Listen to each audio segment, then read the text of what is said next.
This episode is brought to you by Perfect Bistro Cat Food. Hey guys, today I'm interviewing my cat about his perfect bistro food. Percy, you seem to be a big Perfect Bistro fan. Care to comment? Totally. What do you like about it? You love the high-quality ingredients? And the delicious flavors, of course. Yeah, that makes a ton of sense. Listen to Percy, guys. Visit perfectbistro.com to try it for your cat. ¿Escuchan eso? Es el delicioso encuentro entre un Extra Crispy McCrispy Strip y la cremosa salsa César. Si así suena, solo imagínate cómo sabe. Salsa César, en McDonald's por tiempo limitado. Ba-da-ba-ba-ba. Well, that's pretty easy. As a young man in 1970, I read Erich von Daniken's Chariots of the Gods, and it literally blew me away. The book profoundly changed the way I view everything that I would come to read after that. And ever since that day, I've engaged in. I'm sorry. Ever since that day, I've engaged in reading nonfiction primarily, and just went wherever the path would lead. And it's taken me through many disciplines, not only things like archaeology and the old archaeological sites like Pumapunku and Baalbek and the pyramids, but religious writing, of course, the ancient writing, Sumerian writing. But also we're finding many things now as a result of DNA research and other more modern sciences as I said, in DNA research and chemistry, biochemistry, and we're finding quantum physics is another area that we're beginning to see how many of these areas in these different disciplines in science and new discoveries in each of them are beginning to come back and tie together with the ancient alien concept. And as we move ahead with more and more discoveries, it becomes more and more obvious to the person with an open mind who will view these facts and look at them openly. And that's what got me going. And Erich von Daniken, and I've come a long way since then. I've read just about everybody that's ever written on the subject. I've got a library of almost 2,000 books, and all of that nonfiction, probably everybody you can think of, including Graham Hancock and Erich von Daniken, and on and on and on. Certainly, I accept Eric Sitchin's interpretation. I believe he's the master and probably came closest. He's one of passed away a couple, 3 years ago, but a remarkable scientist. And he was one of the few people who learned to read cuneiform, ancient cuneiform. And so when many of the discoveries of the clay tablets that were the oldest known writing came to light back in the early, mid-20th century, 1930s, 40s, 50s, he was one of the first people who first got an opportunity to interpret them into English and then eventually into French and German and other languages. And the story that they tell is absolutely remarkable about the Anunnaki, who were a group of individuals or aliens that had come from another part of the universe. Now, of course, Sitchin felt that they came from what was called the 12th planet. He believed that our sun and our solar system has a 12th planet that has an odd orbit, which very large elliptical orbit that goes well beyond what we can see. Mm-hmm. Now, I take one small difference with him. I believe that the planet he's referring to isn't a real planet, but what the Anunnaki arrived here to do their investigation and research on Earth is an artificial planet.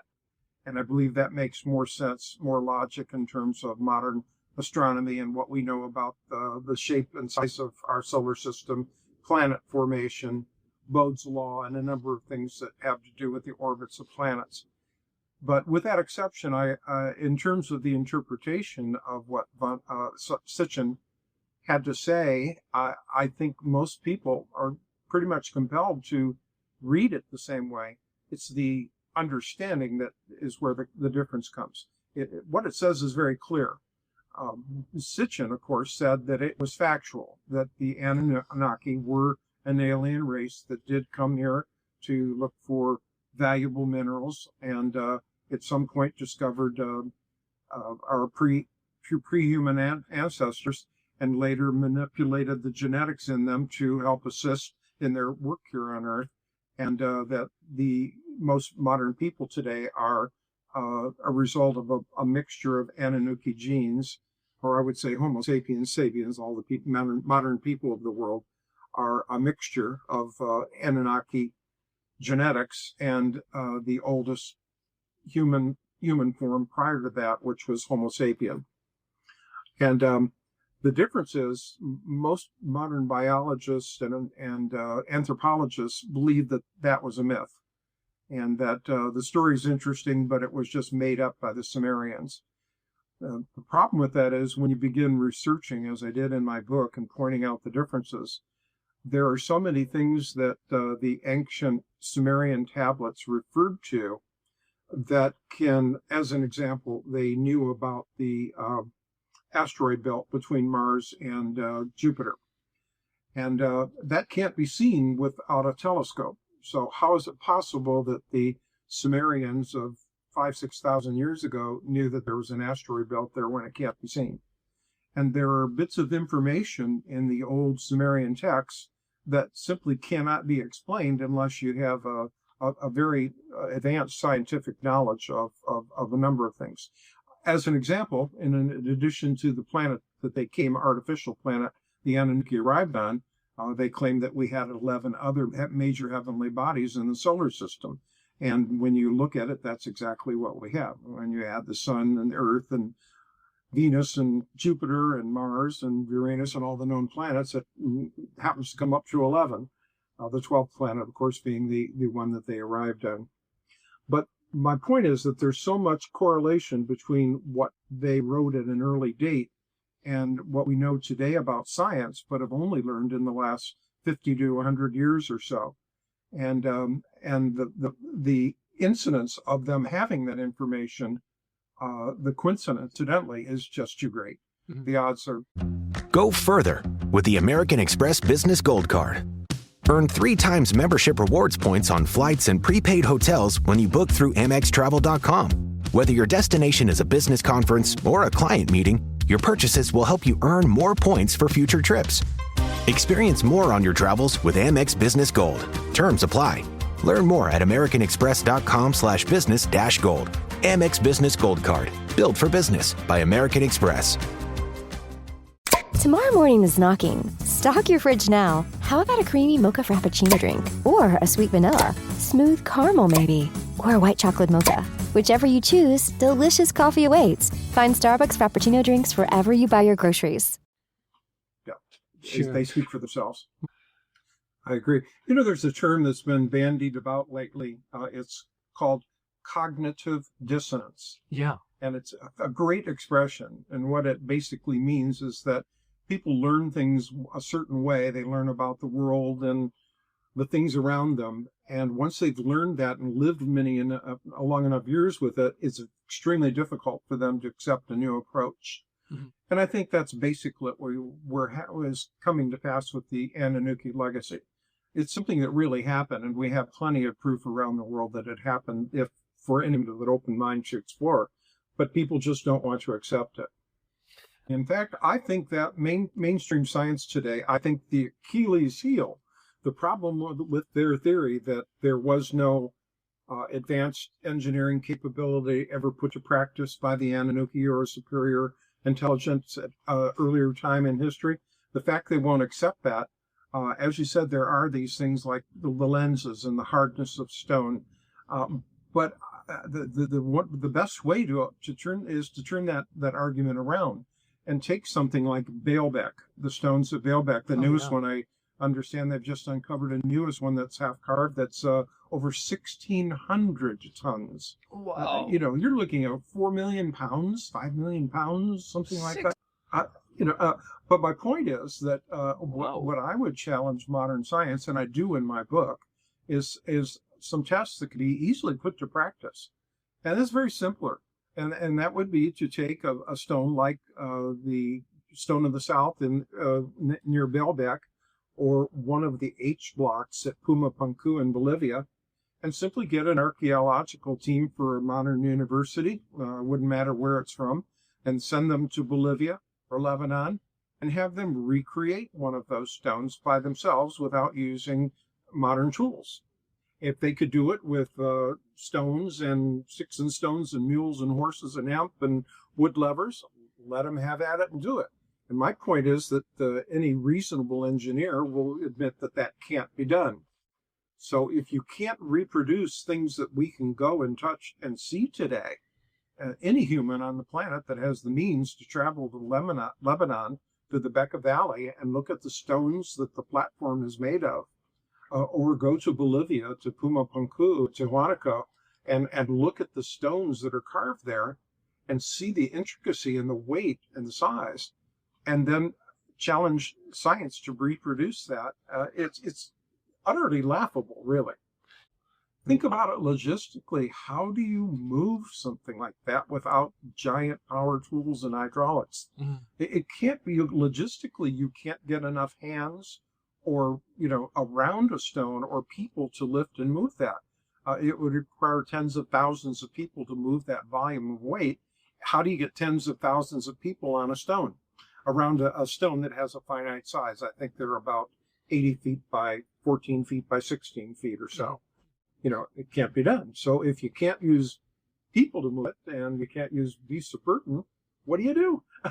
Well, I wrote the book after 40 years of research and reading, as I said, everything I could get my hands on the subject and more. But I limited the book to about 8 or 10 examples of artifacts and things that today we can find and the average person can go review and look at and see even on the internet for themselves.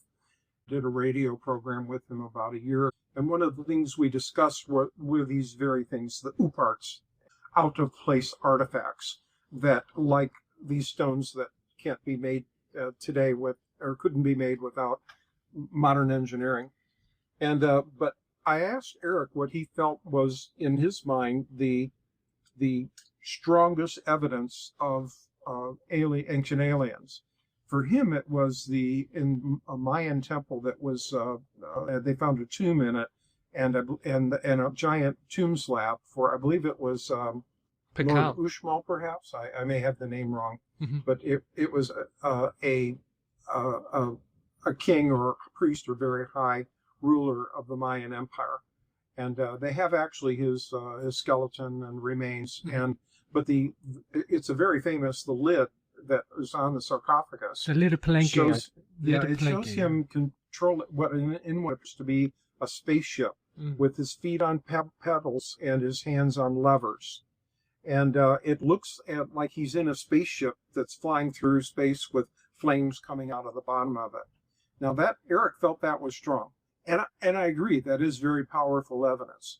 But I don't rate that quite as the quality of, like the stones of Baalbek, or the H-box at Pumapunku, or the Kimbayan jets that I'm sure you're familiar with. When you take the engineering specifications of the 14, 15-year-old relics and compare them to a modern, like the space shuttle, there are so many points and coordinates that it's literally, take a statistician or a logician, and logistically, that you can't, statistically, you can't have that many lines of point in common and have it anything other than what it is. The fact that they could have 14 years, 100 years ago gotten all of the engineering design of the Delta Wing jet just isn't reasonable unless they had something real to look at and take the measurements from and the design concepts from. So that's another example. That's one, of course, it's on my book and in my book. That's another powerful example, the Kimbayan jets. Any of your listeners can easily look that up on Google. Just put Peter Belting, Peterbelting, or Kimbayan, Quimbayan, into your search engine and see what comes up, and you'll be absolutely amazed. I've traveled a lot through South America and Mexico and seen Mayan and South American artifacts, but not to it. But I've read about them many times. But I agree with you. That could be one that is the requires the highest test of engineering to try to reproduce those things today without modern tooling and engineering and laser and things of that sort. I don't know how it could be done. Those are remarkable artifacts. I admire Chris Dunn's work. He's done, with all of the things that he's done, finding the arc, the saw cuts in the stones in the Giza plateau. He's brought and he's the stuff that he's one of the people that deals with the reality of it, as I said, not the hypothetical things. Yes, Brophy is peer-reviewed many projects, for Science Magazine and a number of the leading publications, and so he's a brilliant man. But his area of research in Nabta Playa, that's another one that I've included, because there again you have things that he showed that you can go see today that literally boggle the human mind. As an example, the work that he's done implies that someone about 16,000 years ago understood the speed of light, redshift and blue shift, knew how far away from the solar system and our sun the stars of Orion were, and other information that is there in those what am I trying to say? The archaeological remains at Nabta Playa. And I find it sad that in some of his recent books, one that he did with Robert Balville, to find that the government of Egypt is tearing that site down and taking a lot of the keystones and main information, large stones, marker stones, and removing them from Nabta Playa. And that breaks my heart to hear that they're doing that, and it's such a archaeologically important site for World Heritage. Well, I don't think Einstein could have come up with this theory of relativity without the mathematics that underlie it, which fundamentally are the Sumerian numbering system. So it's led us to the modern sciences, to quantum physics as well. There's a good test exactly to get as I said, an archaeology class from a major university and have them do a summer sabbatical at Pumapunku, as I said before, and just try to duplicate one of those drill holes by hand. Invite the engineering class as well and see if they can do it with primitive tools. It's so fundamental, it's so obvious that it can't be done. They couldn't do it in a 3-month semester, or probably even a number of years. It especially to the degree of precision that those holes are cut. And so we have so many tests like that, don't we, James, around the world that prove that these things are true. We just need to, and as you said at the beginning of the show, I do think a larger and larger percentage of the people of the world are beginning to open their eyes to these things and see them in a different light. And I hope that isn't wishful thinking, but I think that we're beginning to see it. Exactly. And again, it brings the question, what were they used for? God, if only we had more people focusing, in the engineering and archaeological community, focusing their attention on sites like Pumapunku. I think that there's a great deal that the world would stand to benefit and gain from if we would take the time and focus some of our best minds on these problems and have them coming from a new light and a new direction. Darwinism is a good point. There are two essential problems with Darwinism that any reasonable person, including Richard Dawkins, must concede, and he has, in fact. One is that the basis of Darwinism is, of course, that first spark of life, that first reproducing single-cell animal that occurred, they claim, in the primordial soup of Earth after their planet had cooled down and the oceans cooled somewhat. When we look at that first cell that Darwinism is based on occurring randomly through nature, the odds of that logistically are just absolutely impossible. If you got a statistician to run some serious math on it and figure out the possibilities of those things all occurring, all that had to occur at one time to create a self-reproducing cell, it would literally, I don't think you have a computer that could contain enough zeros that would follow the one in, one to the gazillion. We don't even have words that would, other than infinity, that approach that length. And what I mean by that is very simple. If you take a one-cell animal, you understand we can see it. We can do a simple internet search and see pictures of what they look like. But what we see are just basically a kind of a little gob of gray goo with maybe a small hair or something sticking out of it, or a little tail. And people look at that and maybe it's conceivable. But what they don't understand is that how complicated that thing truly is if we had microscopes that could get small enough to see actually how it was comprised. A one-cell animal is more than just a gray goo. It's got an exoskeleton, skin. It's got a rudimentary brain, a nervous system. It has a system for taking in, ingesting foods and converting them into energy, a method of creating movement so that it can move around and about. And you take all of these systems that each are highly complex and composed of literally millions and millions of cells, and then each one smaller cells, and then each one of those smaller cells have a strand of DNA encoded in them. And then you take DNA with 3 billion, possibilities. When you take numbers of that size and multiply them all together, the possibility of that happening randomly by accident simply is outrageous. And anyone that would base the science on something that silly, something else happened.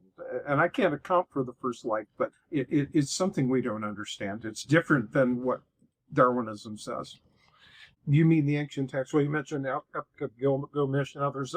You mean specifically the ancient Sumerian? Well, of course, as my book states, and I believe very, very candidly, that Christendom and the modern religions are all go back to the Epic of Gilgamesh and others.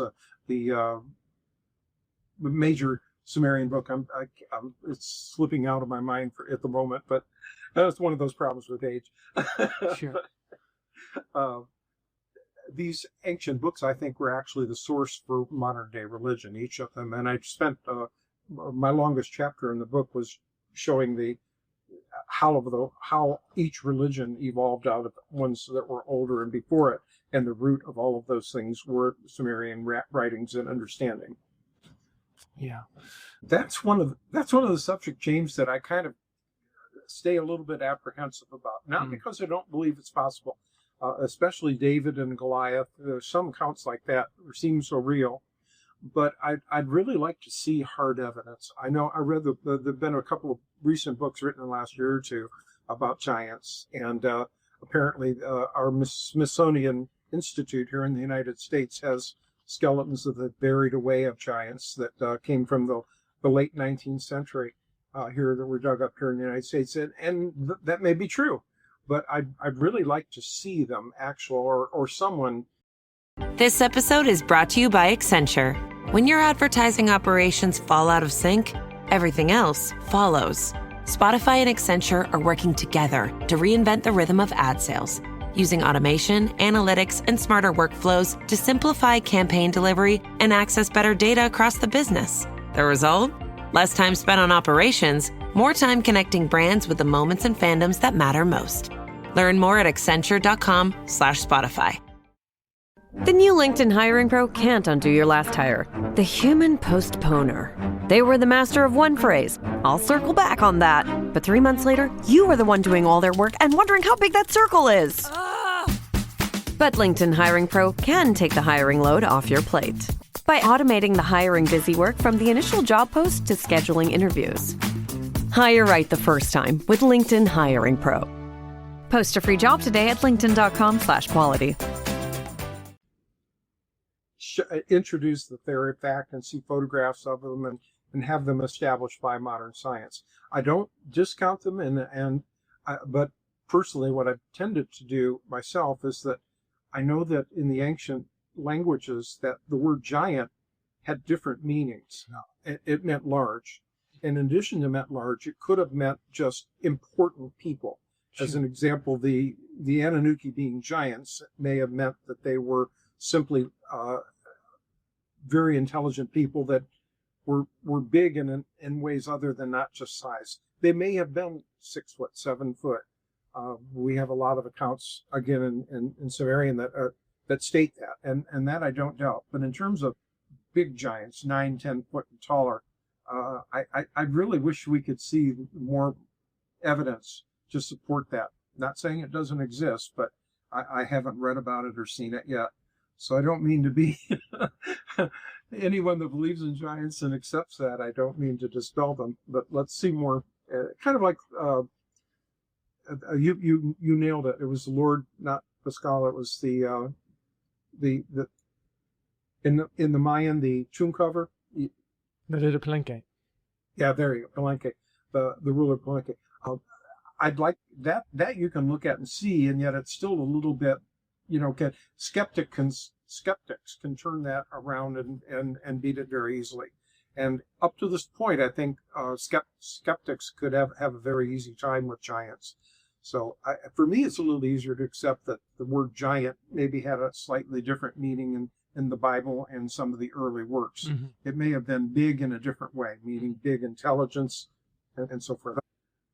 No, in fact, I write a great deal about that in my book, and that's part of it, consciousness. And I don't believe that, I believe human consciousness is part of a greater whole, which is a universal intelligence that cannot be destroyed. As physics and quantum physics show it, I believe that there is a field of intelligence that exists throughout the universe that is the matrix upon which everything is built. And we're a part of it. Each mind is part of it. And death doesn't really end. We simply move on to new existence. I'm attempting to take all of the ideas in intelligent intervention, and I don't want to say dumb it down, but I want to represent it so that kids that are 10, 12, 13, 14, 16, 18 years old can read it and not have difficulty with the ideas that are there, and drop it down to a very short book of about 180 pages. And that's what I'm doing right now. That's a remarkable pyramid find too. It's the size of the stones are pretty impressive, but it'll be interesting to learn more about it if they can dig into it and find out more about it and how it's constructed actually and the sizes. But as more information becomes available about Gunung Padang, is that it? It is. Yeah, they're huge. But they're also talking about now. That's what I got confused with for a moment. Is there's a new pyramid in Teotihuacan in Bolivia, right really? Near the ones that they've uncovered, that they've discovered, and it's a big one. And the government of Bolivia has a team of archaeologists, and they're going to begin this summer opening it up and digging it out.